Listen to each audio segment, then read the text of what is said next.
दिन रात रहता कपर पर चढ़ल, धीरे धीरे जात बाबू खार नियन बढ़ल।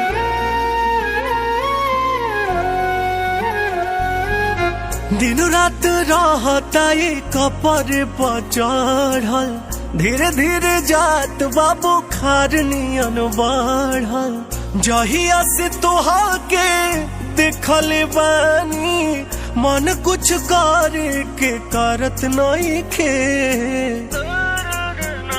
तोहर प्यार हके पिपरा के भूत, रानी हो तरत नहीं खे।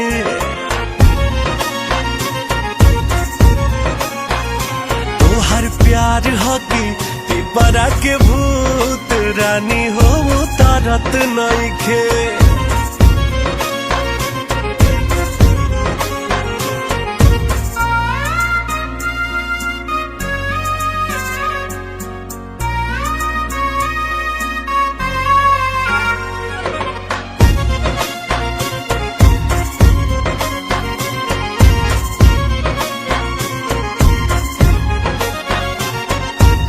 बन के माँ जानुआ पीछे पीछे घुमातानी, एक ही फोटुआ बेरी बेरी चुमातानी। बन के माँ जानुआ पीछे पीछे घुमातानी, एक ही फोटुआ बेरी बेरी चुमातानी। केतनो निहारी सुनर रूपावा, दिल दीवाना भरत नहीं खे। तोहर प्यार हके पिपरा के भूत, रानी हो तरत नहीं खे।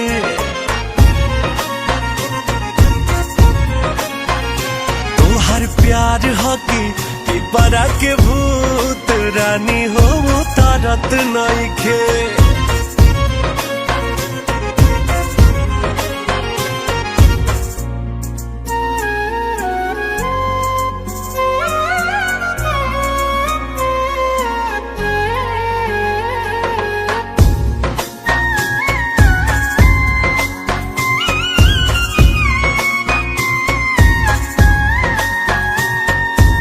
सबके हो कहे है मतिया मराए,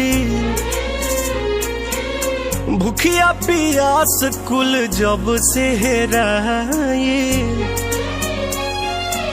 सबके हो कहे है मतिया मराए, भूखिया पियास कुल जब से हेराए।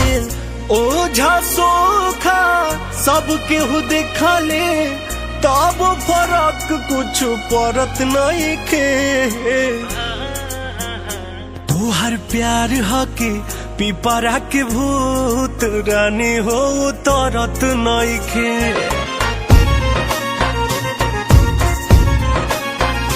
तोहर प्यार हके पिपरा के भूत, रानी हो तरत नहीं खे।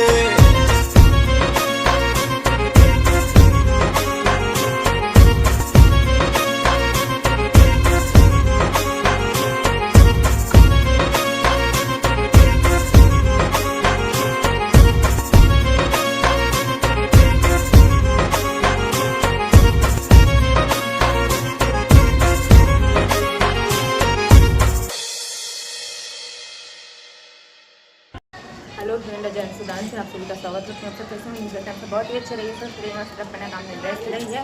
तो फ्रेंड मैंने होली पे बहुत ही प्यारा सॉन्ग का वीडियो बनाया है सुपर से सॉन्ग पर, और आप सब मेरे वीडियो से जरूर देखिए। कैसा लगता है कैसे नहीं कमेंट में बताइए। प्यारा अच्छा लगे तो लाइक सब्सक्राइब कमेंट कर दीजिए प्यारा। और मेरा वीडियो लास्ट तक जरूर देखिए। आप सबसे विनती है, कृपया है, आप सब जरूर हमके कृपया बनाइए और मेरा वीडियो जरूर से जरूर देखिएगा। अच्छा लगे तो जरूर बताइएगा।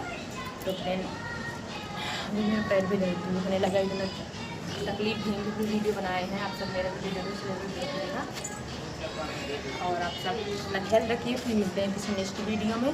तब तक के लिए मेरी वीडियो में बने रहिएगा।